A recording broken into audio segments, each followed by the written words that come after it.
Hello, Camp Pros, and welcome to the CampHacker podcast. My name is Travis Allison. I run a blog and a podcast network about summer camp at camphacker.tv.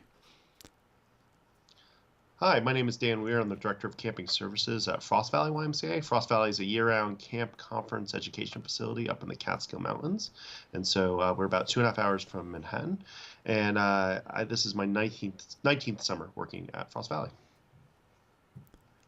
And my name is Gabrielle Rail. I'm one of the camp directors at Camp Waro. And Camp Waro is an all-girls camp situated in the Laurentian Mountains. And I've been working at Waro for many years. And my name is Joe Richards. I'm the Executive Director at Pierce Williams Christian Center, which is a summer camp and retreat facility for the United Church of Canada in Fingal, Ontario, which is located about halfway between Detroit and Toronto. And I am learning to play the banjo. Good, excellent speed dating, Joe. Well done.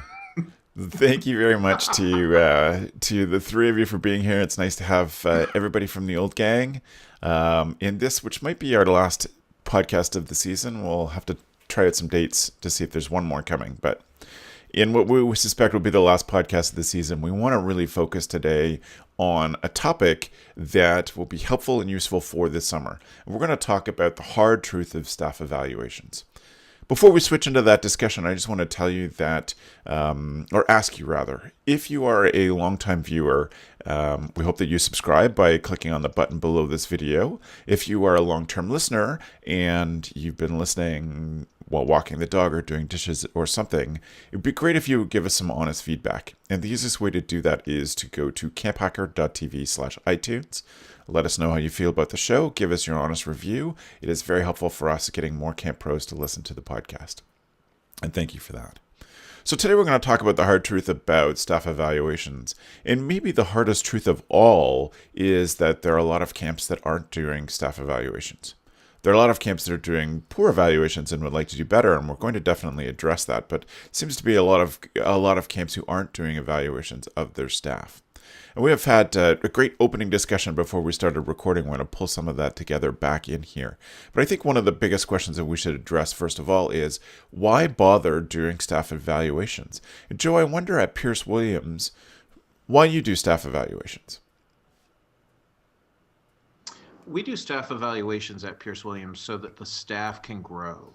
Right. This is one of the whole things that we need to get across to our belief is, and my belief as a camping professional is that we're not only here for campers to have an amazing summer, we're here to ensure that our staff become better people.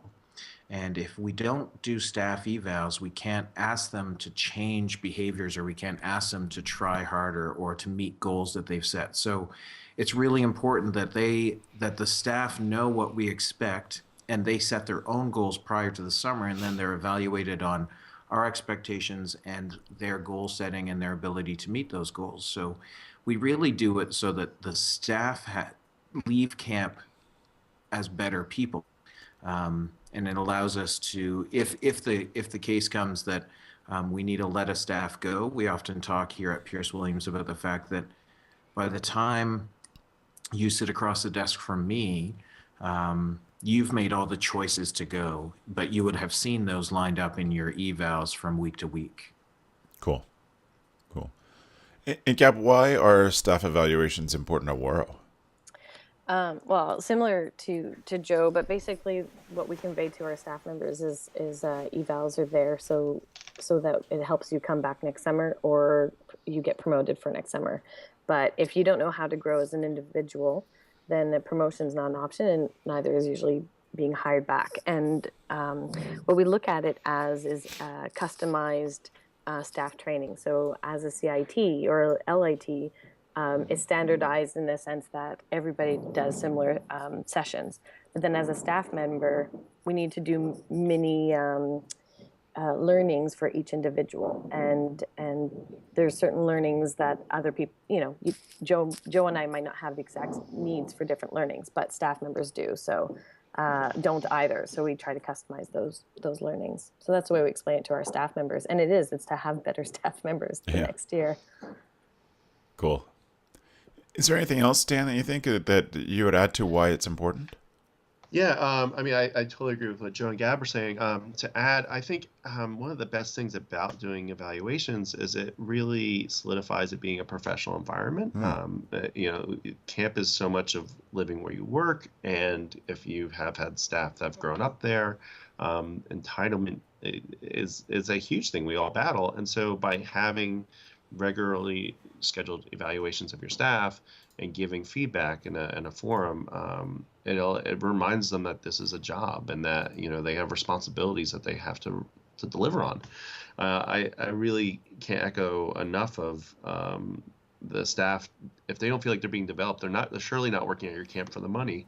If they don't feel like they're being developed, they're going to go elsewhere. And if you look at all the studies of millennials, it's all about they want personal development. Yeah. The more time you put into them, the more likely they are to stay or to come back summer after summer. So I also don't get the concept of when people complain about, for lack of better words, bad staff, about I'm like, okay, if you're complaining about staff not performing up to the right thing, you should be taking the time to get them to that level. You shouldn't just be complaining about them.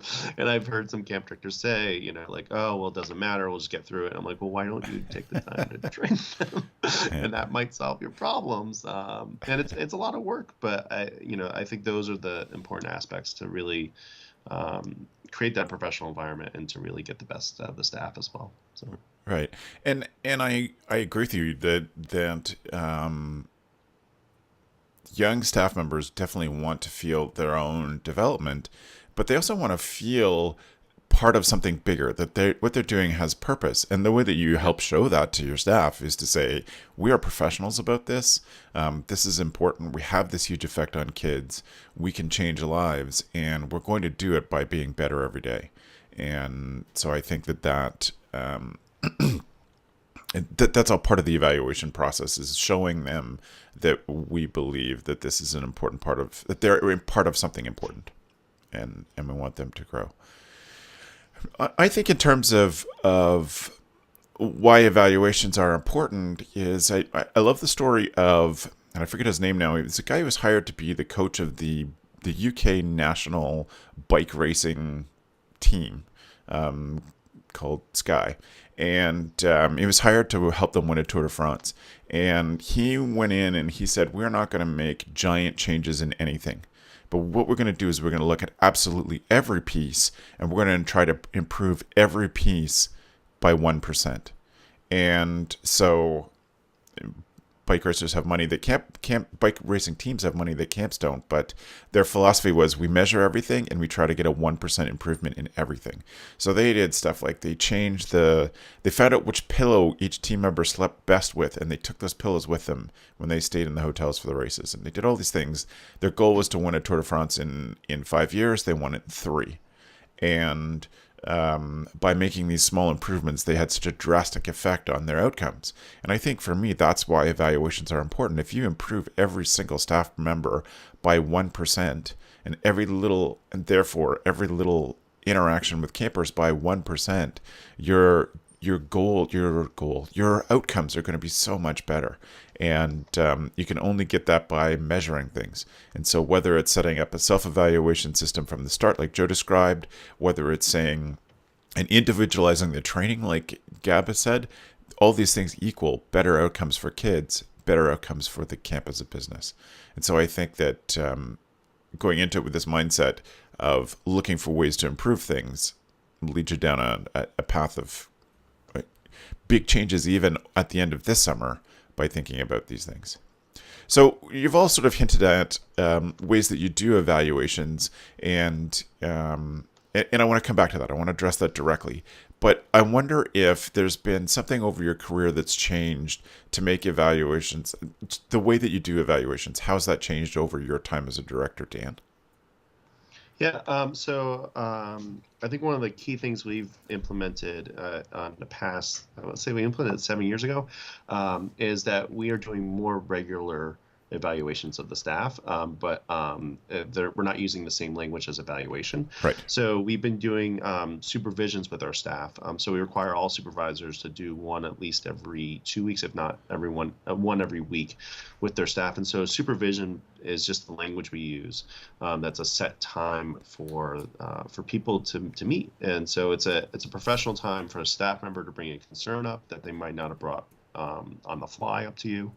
And it's also a time for you to take the time to develop somebody. And we've always had goals intertwined with evaluations. So we use the SMART goal system, and you could Google what SMART goals mean. It's a very easy acronym to teach your staff. But we constantly go back to is what you're doing on a work basis meeting your goals? And that right there made people feel great. And it's also became language to kind of have these meetings and not be a negative tone.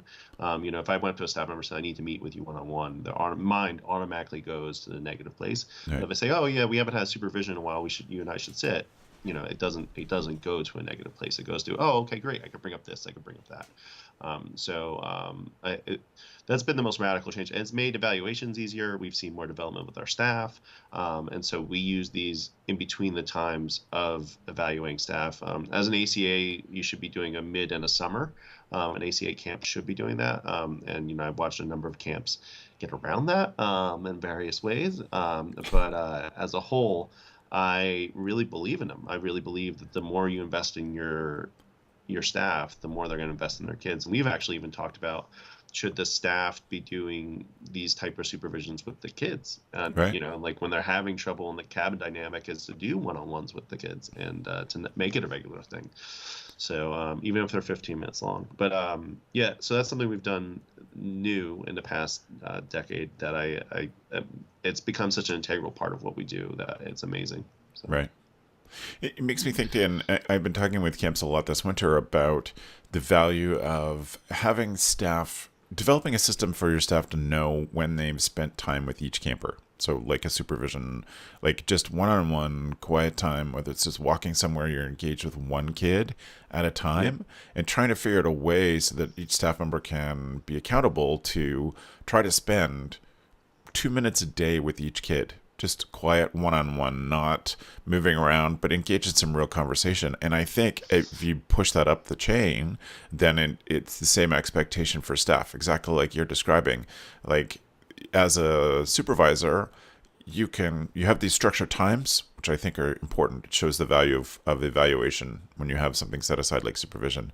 But as a daily leader, if you can go and have a one-on-one conversation with somebody with a couple of simple questions just to check in, then you are a long way towards building a relationship that leads to something like personalized training, personalized evaluation, personalized growth for a staff member. So Cab, would you say that's your biggest change over time with evaluations? I think so. I was kind of laughing when you asked what the biggest change was. And I remember basically sitting across from my friend and her just saying, "This is super awkward. I think you're awesome," and then that was it. And I remember feeling, and it wasn't the fact that it was my friend. It was that she wasn't prepared. She didn't know how to do an evaluation with me. And then and then as I moved up in the ranks, that's how I did my evaluations, and it just caused this chain of, "This is dumb. I don't want to do this. You're my friend, and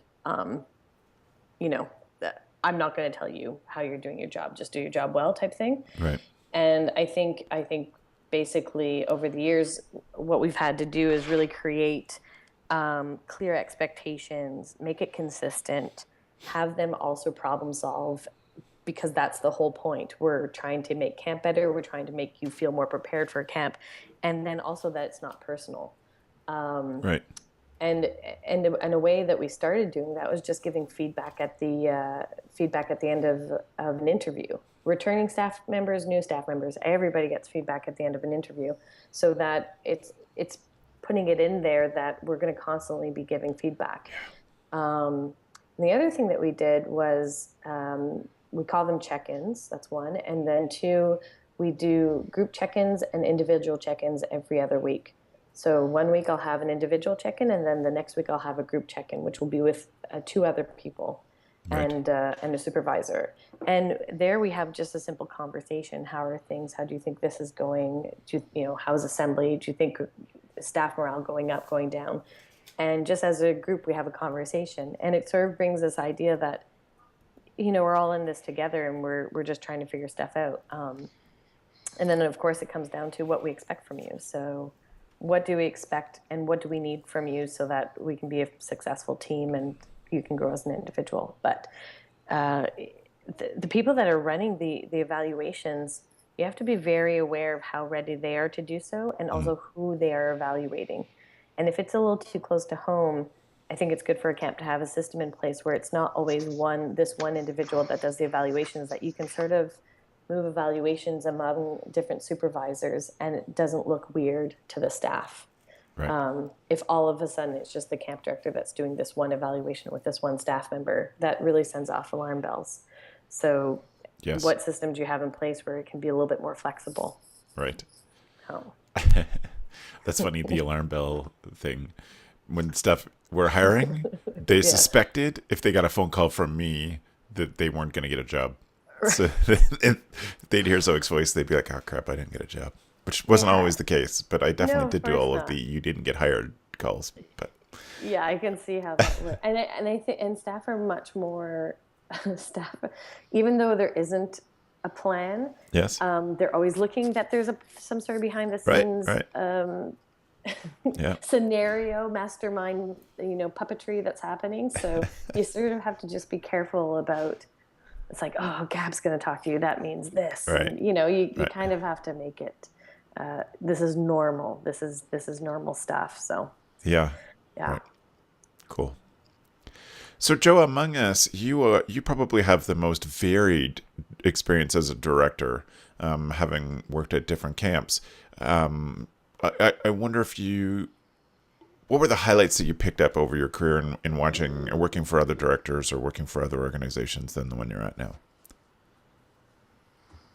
Well, I think a lot of those highlights have to do with making sure the staff are aware and how often you evaluate. We deal on a weekly basis here at camp for evaluations, and that's something I picked up from where I grew up at camp, right? Because we have staff who work for a week but might not work the next week. Gotcha. I think at a lot of the organizations, I still use for a final year-end evaluation, one that I picked up when I lived in Thunder Bay in the 90s when I was at Lakehead University and working for the city. It's just an evaluation at the end of summer, which is much more formalized, but it goes over it, something that we'll give them a copy of and they can use to share with other people if they want.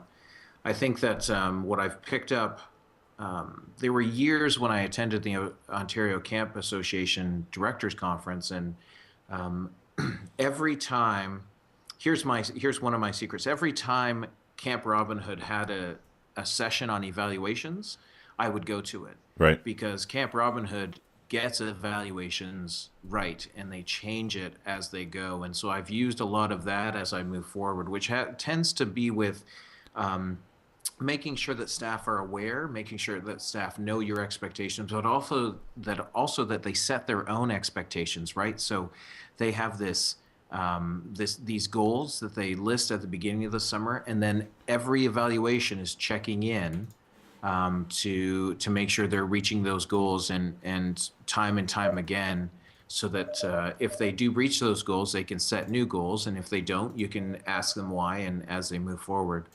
I think the other thing I've learned is from Camp Manitou used to do an end of summer sort of directors conference directors meeting where they went over who they would want back and who they weren't, which is sort of an evaluation, but it wasn't always something that you shared with people immediately. And so they had a scale where they would have four letters they sent out to staff at the end of the summer or at the beginning of in October, September, October time.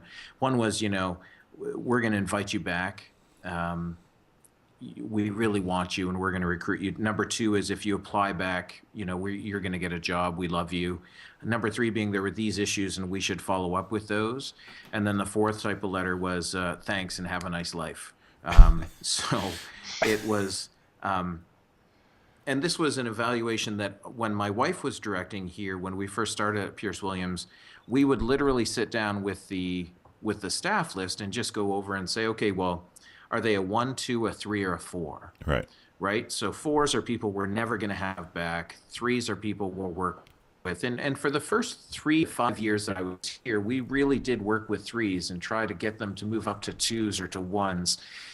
And then one year I had a conversation with my camp director at the time, Kix was her name, and we said, well, if we want the most amazing summer staff ever, why are we bringing 3s back? Right? If we had issues with those people, why are we bringing them back at all?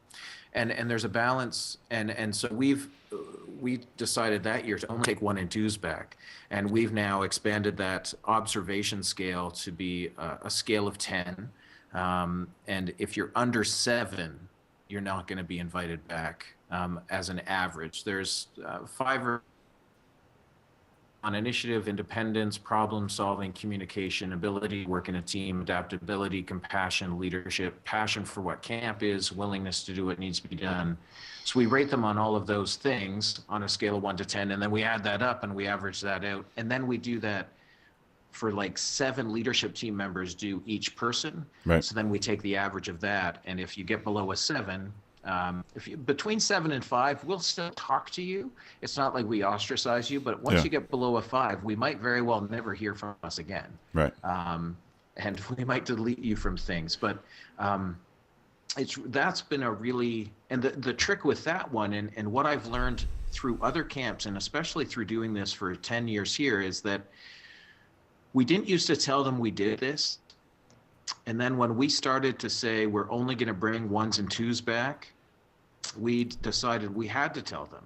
Right. We had to tell them this is what you're being evaluated. So there's weekly evals, but then there's this on top of that, which is to say we're gonna judge you on all of these things and evaluate you and observe you. And I know you might have a conflict with, a personality conflict with this one person, but it should balance out over the course of 7 or 8 people doing this for you, right? And at that point, they really get it. And then this is also, we include this sheet in the back of their staff manual, so they know exactly what we're observing them on and how we're going. So I still look for better ways to evaluate and better ways to, to make sure that we're trying to give everyone the tools to be successful as they go off into life, right? I know, Travis, you guys have talked about the sessions you've done with resumes or used to do with resumes and how to shake hands and whatnot. I feel like evaluations are just as important for that, right? Yeah. For us to say, this is what you do. And the other thing that I've really done is moved away from, somebody asked me, when I was at ACA National in February, somebody said, well, how many evaluations do you write a summer? Because I was talking about the fact that we do them every week for 30 staff. And I was like, I write 2 every summer. I do my head cook and I do my summer camp director. Right. Well, who does everybody else? Well, there's direct supervisors do everybody else. It's not, it's not up to me, and it shouldn't be up to me to do everybody because I'm not the one who sees them all the time. Yeah. So it's really passing along that responsibility, because giving your leadership team members the ability to evaluate people is also something I learned when I was at the Taylor Staton camps, and something that is something, if you can pass on to them and have them do it honestly. And that's a really big learning tool for camps that they need to know, is that honesty is key in the sense of, at the Taylor Staton camps, as a reference, we are hiring 240 summer staff, and I'm the only one in the office when somebody calls for a reference. So if you've done an evaluation for someone at Camp Amic for Boys, and I didn't spend my summers at Camp Amic for Boys, then I would look up the references that your section head did for you, and I would have to give a reference based off those references. Right. And so one time I had a guy about 3 years removed from camp who'd been a section head, and he said, "Oh, evaluations, well, I think I was pretty honest." And I said, "Really?" I said, "Tim, let's go over this." I said, "What do you think of this person?" And I brought up a name, and he goes, "Oh, they were a horrible staff member. They were, blah, blah, blah, blah, blah." And so I said, "Well, let's look up their evals." So we flipped the binder open, we flipped to that person, to Tim's evals of that person, and they're all, you would never know that he thought they were a horrible person, because they're trying to be so lovey-dovey and not honest about that person's ability to work with kids, or right. Yeah. So it's really making sure that staff know, as Gab said, that it's not personal. It's business. It's what it is. If you suck, you suck. So Yeah, and that's the training piece. I think that's where evaluations sometimes fall flat, is when the evaluation is not clear what people are being evaluated on, and it seems like it's subjective, so it can't be. And the other piece is that the actual person that's doing the evaluation, they haven't been taught how to do it necessarily. Right. And you have to put that into your training. And it's not only I tell you how to do it, then you need to show them. Sort of like the doctor Practice. Yeah. Rule. See one, do one, teach Yeah. one type thing. Yep. But it can't, and that's why evaluations. I think a lot of people shy away from them, is because the actual evaluator is just as anxious or nervous to do it, and that has to be removed. Right. Yep. So, Gab, how do you train your frontline supervisors to do? What's the process for you? For me, we do interviews together. So they, with Skype, they sit in on interviews, and they start with seeing how I give the staff members feedback. And then we look at, because interviews are, in a way, obviously it's an evaluation of sorts. And so we break down the interview afterwards and look at some of the things that maybe I'm concerned about, and some of the things that I'm excited about, and what the interview should look like next. So just that process. And then during the summer, I do, with new evaluators, they do interviews with me, and I tell the staff members that the staff member's learning how to do it. So her role is going to be just to sit, and she might ask questions near the end. Yes. And then if that evaluator's feeling good about it, then I will be the person that sits in, and the other person will conduct the evaluation. And they always say that the most stressful part of this whole process is the one where I'm quiet and I don't say anything.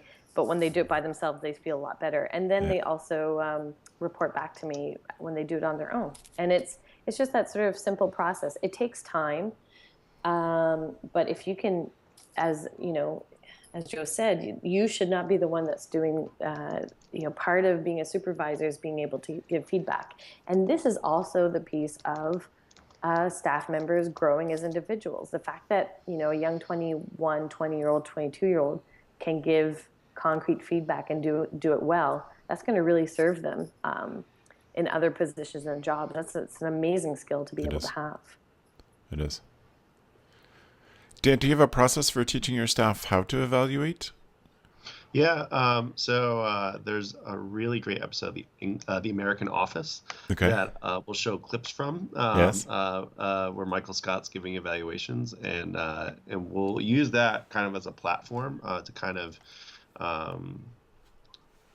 bring up the humor in it, and evaluating people that you know so well.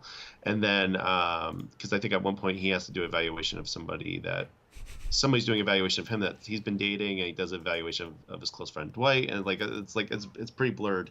And then we also go over some pretty set things. There's been some trainings out there too. I'm trying to think of who did them in the past, but there's some really great resources out there on giving staff evaluations.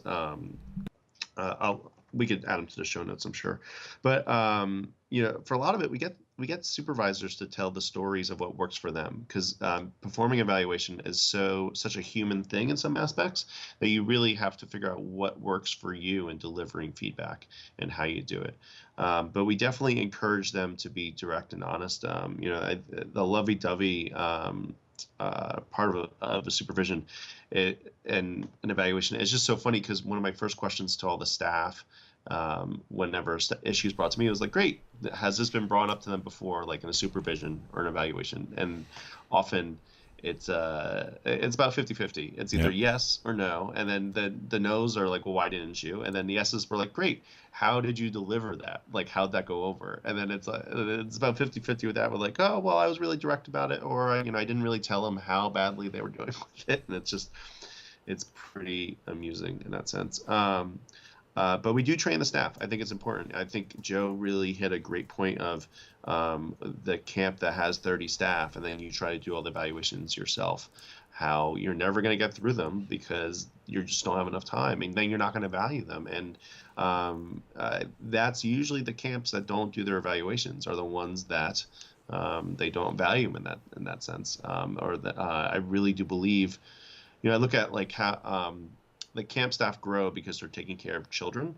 So the supervisors will grow if they could really fully supervise their staff and give them that feedback and be a mentor for them. And so I think it's important to really set your staff up to succeed in that sense. But those are the two things that we really utilize for that. We really utilize SMART goals.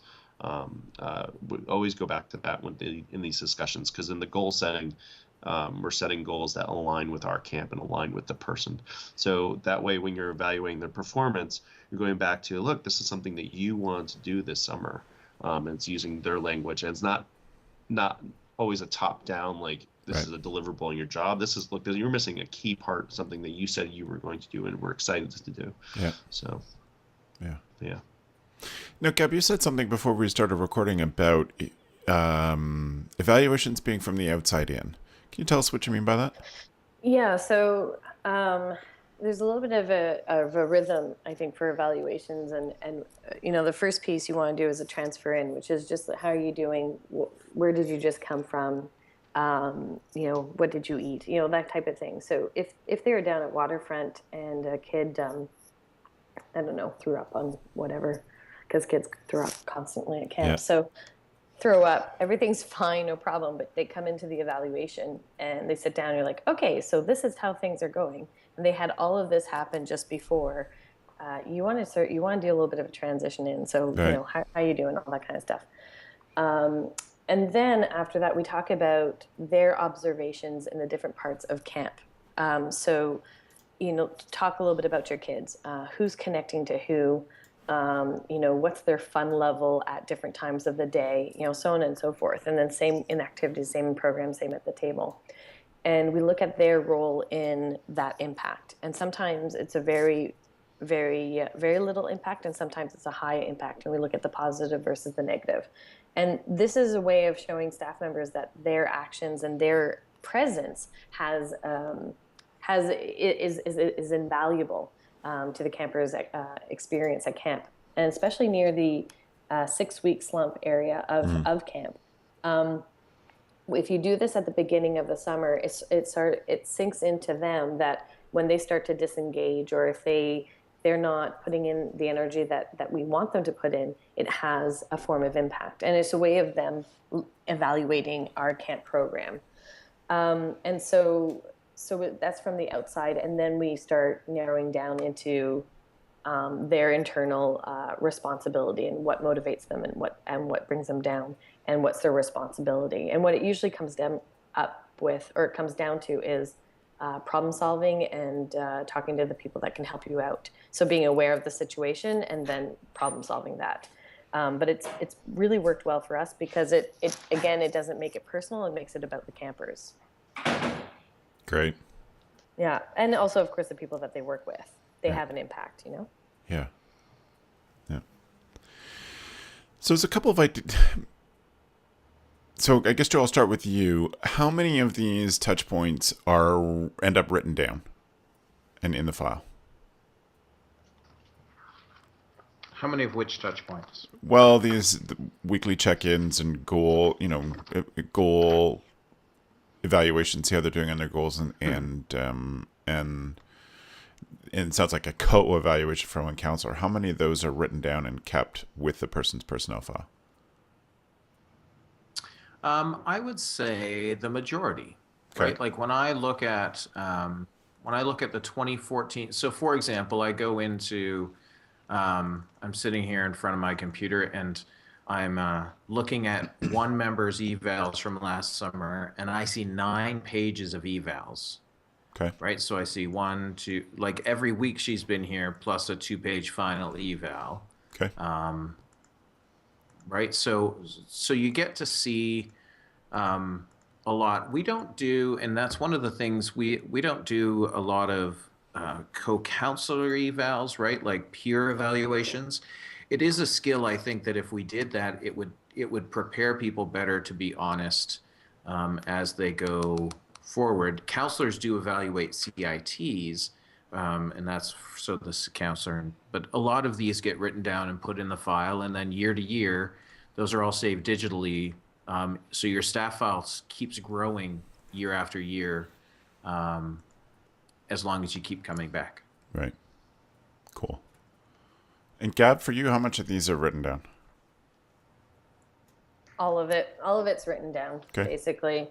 Yeah, it's just so we can have reports and look back at it. I mean, the one thing I'd like to add in here is that, and I think this is probably true with most of us, but that there's no surprises when you're coming into an evaluation. Right. And so if we're addressing an issue that needs constructive feedback, that was already addressed. So that lessens the anxiety, and it's more like, so we have addressed this issue of you being late. Looks like you've no longer being late. Is your friend waking up in the morning helpful? Right. That kind of thing. So that kind of stuff is also written down so that when we do our check-in, we can look at those sort of mini interventions, but there's no surprises. There's no, this is the good, this is the bad, this is the ugly. That's not. It's more like we already talked about this, and how's it going? Right. Right. And for you, Dan, too, is all of the stuff you talked about written down in some form?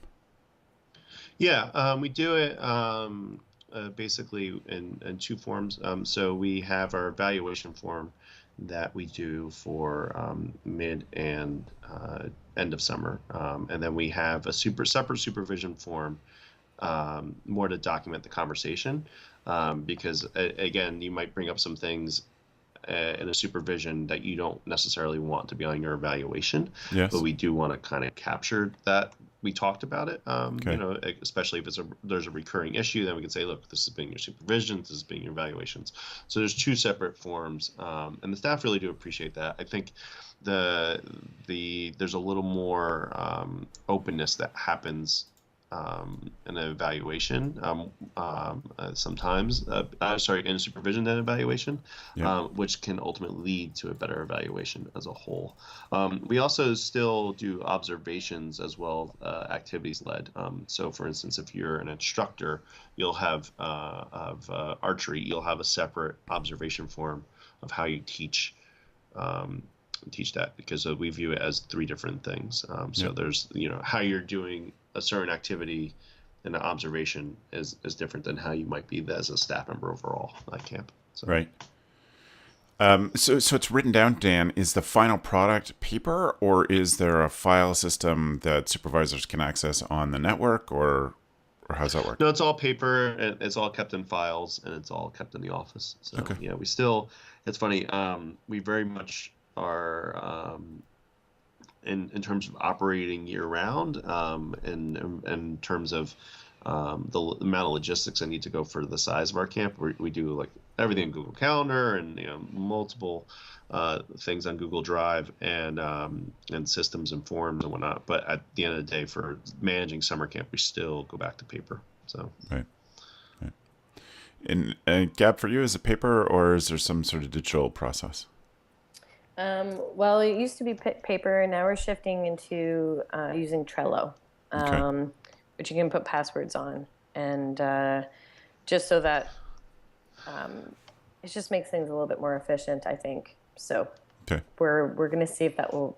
I'll give you an update at Great. the end of the summer if that actually happens or not. We're in the process of seeing if it happens or not. Gotcha. But I'm hoping it will work out. Cool.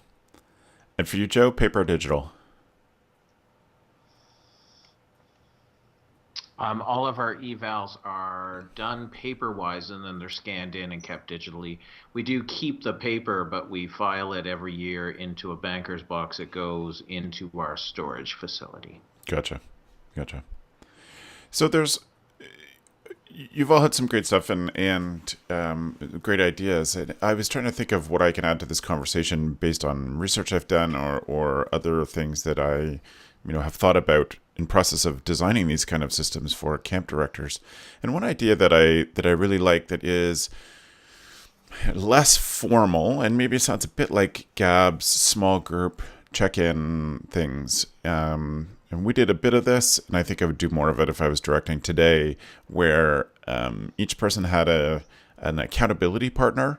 We've often talked about having someone to whom you're accountable for your health and wellness over the summer, which ended up being called Wellies, your wellness partner.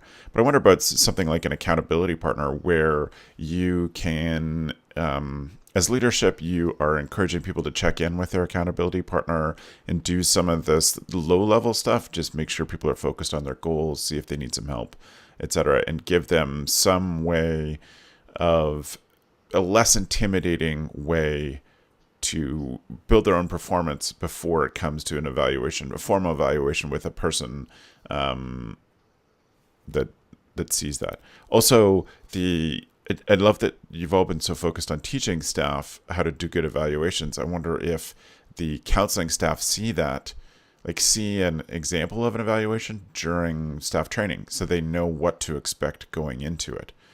Do any of you do that so that if you're a first year staff member, you wouldn't know what an evaluation would feel like because it's role played for you?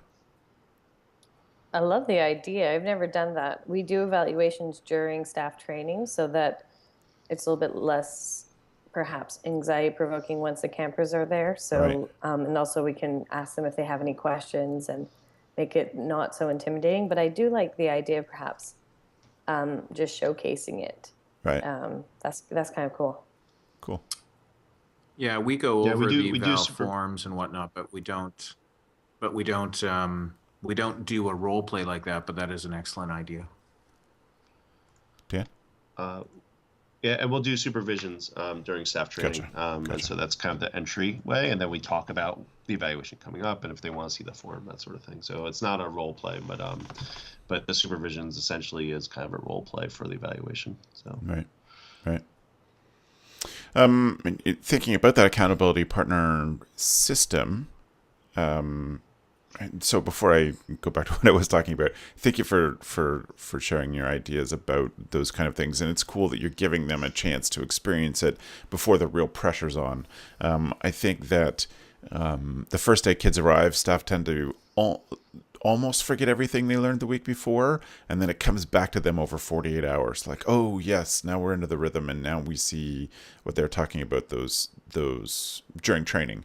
And it's helpful to have seen something like an evaluation that they know is coming as part of the rhythm of the week, that they're going to get a chance to talk with their supervisor. Back to accountability partners, the thing that I would add to that idea is something like a mastermind group where you have 3 or 4 staff members at the same level as you that you can share with, plan some goals with, have each person take a turn at saying, here's the thing that I'm facing. And again, this is not part of a formal evaluation, but part of setting them up to be people who are striving to be better at their job all the time, and that they have people who help them with that process of being better and make it, again, part of the rhythm of camp to check in. It's one idea that I think it has potential to have some great impact on how their evaluations go when they come, when it comes time for evaluations, but also just to make them feel competent and listened to and have some support before and throughout the whole summer. Does anybody have any final thoughts or stuff that's come up for them about evaluations?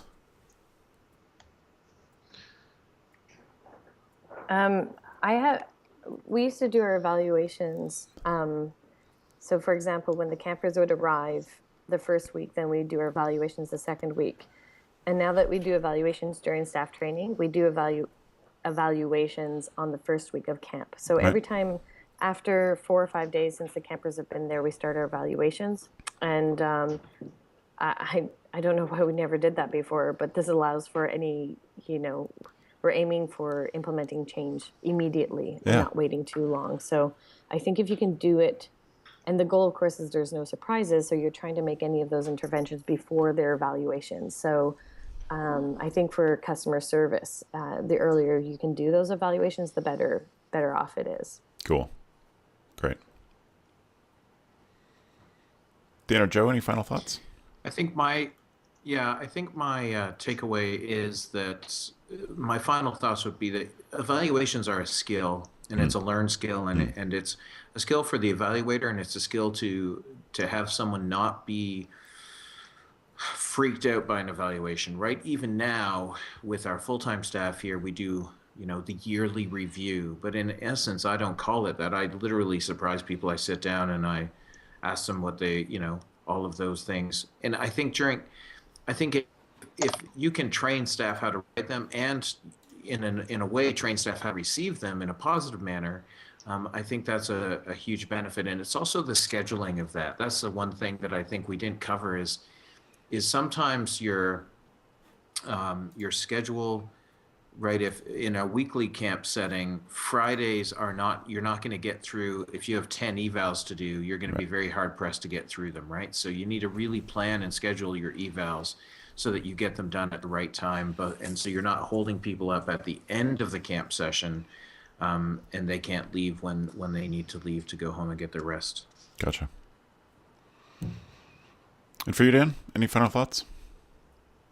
Just, I think every employee deserves one. Right.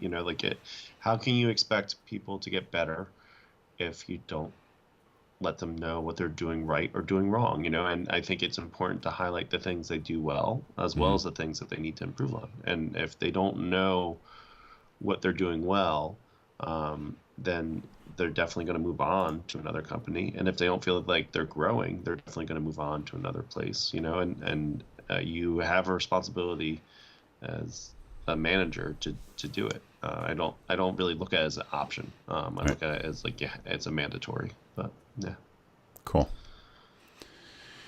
So I will put in the show notes links to 2 different tools for doing sort of a self-evaluation regularly. So if you're a camp who's doing no evaluations and you want some way to break into this slowly, or you're only doing two big evaluations throughout the summer, sort of middle and end, then I'll give you a couple of tools that you can have staff email you the answers to a couple simple questions weekly, so that might take them 10 minutes to fill out. Maybe they could text it to you if you're a camp that could set up to do that, or text to go to a survey online that they can fill in.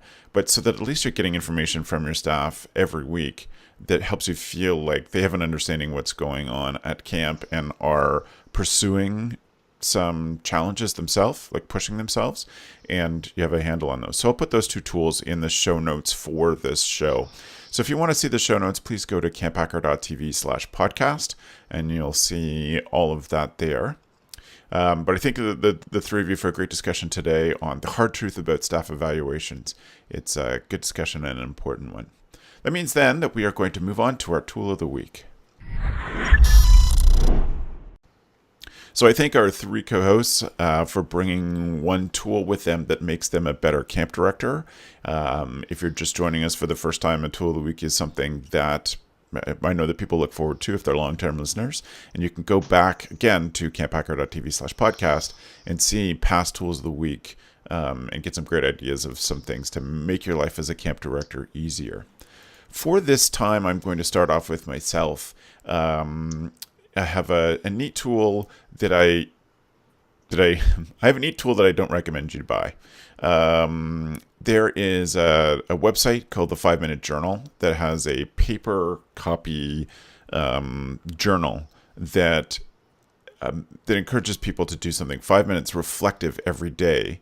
It's almost meditative in a way, to answer questions about how their day's gone, etc. The questions are freely available on the internet, and they've openly said, here are the questions. I'll show you exactly what's in the books. The books themselves are about $20 a piece.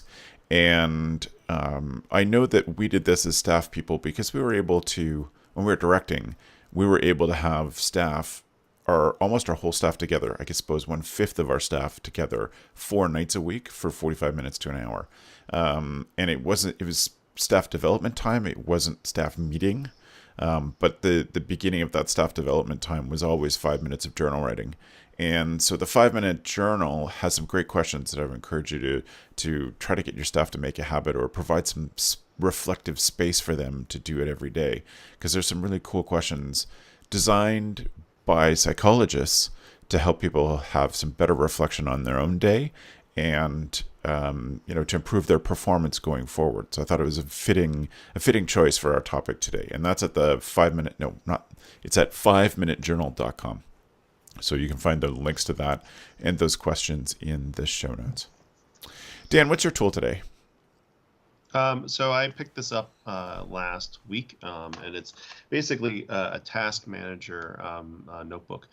So I've tried a number of apps, but I'm trying to really role model being screen-free with the staff during some aspects of work time. So it's a $15 notebook on Amazon, and it basically helps you manage your to-do list, and I've been using it for a week now, and I really enjoy it. So I just figured I'd share it. And it's also, I think, it's a 3-month notebook, so it might not be bad for you to pick up for your first-time managers to help them kind of manage their day and make sure they're doing their evaluations. So that's awesome. What a great idea! Thanks, Dan. Yeah, no problem. Cool. And for you, Joe? My tool of the week this week is a book called The Life-Changing Magic of Tidying Up, The Japanese Art of Decluttering and Organizing. And it is a book that I heard about.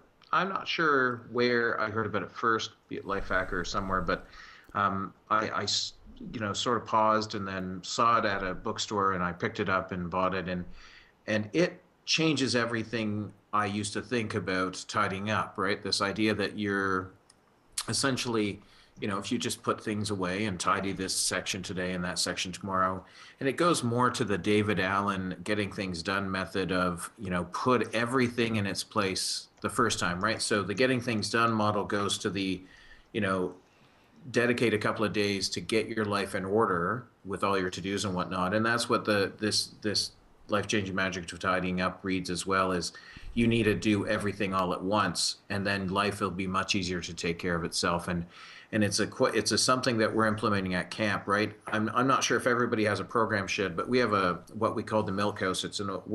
Our camp is on an old farm, and we have what we call the milk house, and it's essentially a program shed. And what happens every year is it gets emptied out, and then people put crap back, right, that we never use. But essentially, we just need to throw that stuff out. And really have those hard questions about when's the last time this was used, when it wasn't it, and not just make it look nice in the shed, but actually have it be useful, so that we only collect things that are useful to us and that make us happy. Gotcha. So awesome. It's an interesting read, and it's a great vision. Cool. Useful and make you happy. Well done. Yeah. Cool.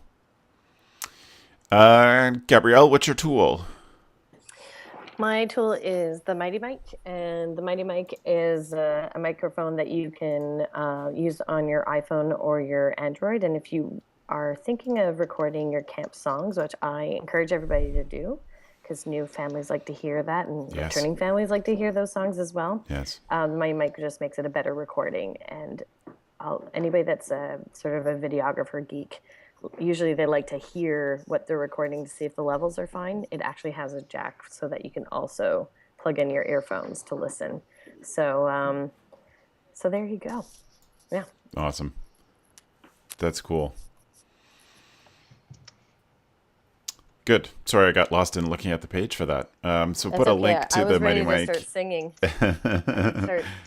We'll put a link to the Mighty Mic, the 3-month notebook task planner, and the 5-minute journal, and the magic of tidying up in our show notes at camphacker.tv/podcast. So thank you to my 3 co-hosts for all of you being on the show. It's nice to have everybody together for one last time before the summer goes crazy. Dan, if people want to follow up with you or have any questions, where can they get some information from you? Yeah.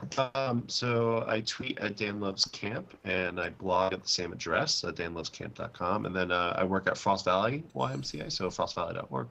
Nice. Thanks, Dan. If I don't talk to you, have a great summer. Thank you. Thank you. You too. Thank you. And Gab? You can follow me on Twitter at Gabrielle Rail, or you can see where I work at waro.com. And we also have a new blog at waro.com. It has some really cool stuff there if you want to check that out. Yes. Definitely recommend people check out their new blog. And Waro's killing it on that, and Tumblr, and you guys are doing so many great things this year, Gab. It's awesome to see. Joe, how can people follow up with you? People can follow up with me. They can find out all about Pierce Williams at campisbetter.com, and they can follow all of my social media stuff through the links at yoyojoe.com, yoyojoe.com. Fantastic. And Joe, I'm looking forward to seeing you in the next couple of weeks. It's going to be great. Yeah, I'm looking forward to having you. Right on. So thanks again to the three of you, and for those who have been watching, again, camphacker.tv/podcast for the notes. And we hope you have a great summer. We may get one more show in this year, but it sort of depends. We're going to say that this is the end of the season, and we'll be back in September with new shows. If there's a bonus show, you'll see it in your feed. And the easiest way to figure that out is to go to and to subscribe for free on iTunes or with the Stitcher app, and then you get a little free bonus show if we manage to pull one off in the next month. It'll show up automatically on your smartphones. So please do subscribe again in iTunes or with whatever podcast app you have, or on the Stitcher app, which is a nice, great way to get our shows for free and automatically. So thank you very much for a good show, everybody. Good discussion. And thanks for the evening, friends.